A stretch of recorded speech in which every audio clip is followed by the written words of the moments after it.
बघा, कोणाची भूमिका काय असावी त्याच्यापेक्षा माझी भूमिका स्पष्ट आहे।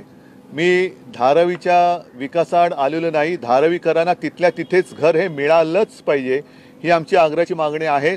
आणि धारावीतल्या लोकांना अपात्र ठरवून मुंबईमध्ये एका धारावीच्या 20 धाराव्या करण्याचा डाव जो आत्ताचं जे मिंदे सरकार करते आणि त्याच्या अदानींच्या मार्फत करते तो आम्ही काय होऊ देणार नाही।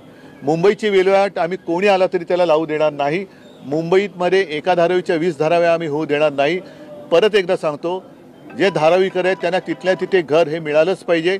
आणि एवढंच नव्हे तर धारावीकरांच्या घरामध्ये रोजगार आहेत, प्रत्येकाचे काही ना काहीतरी व्यवसाय आहेत, त्या व्यवसायाची सुद्धा एक सोय ही त्या योजनेमध्ये असायलाच पाहिजे। मुळामध्ये धारावीचा आराखडाच अजून झालेला नाही आहे, तो जनतेसमोर आलेला नाही आहे। त्याच्यामुळे मला अशी भीती वाटते की तिथल्या धारावीकरांना हे मिठागरात फेकणार दहिसर टोल नाका, मुलुंड टोल नाका, कुर्ला मदर डेअरी, अन्य 20 जागा, या 20 जागा या टेंडरमध्ये नव्हत्या आणि तशी कोणत्याही विकासकाला अशी मुभा देण्यात आलेली नाही आणि देता येणार नाही। तिथला TDR काढला गेलाय, तो TDR मुंबईवर वापरण्याची जबाबदारी अधिकार त्यांना देण्यात आलेले आहे। हे सर्वथा गैर आहे। त्याच्यामुळे या काही गैर गोष्टी आहेत त्या आम्ही मुंबईत होऊ देणार नाही। बाकी कोणाची काय भूमिका असेल तो याचा त्याचा प्रश्न आहे, पण शिवसेना मुंबईची विल्हेवाट कोणालाही लावू देणार नाही।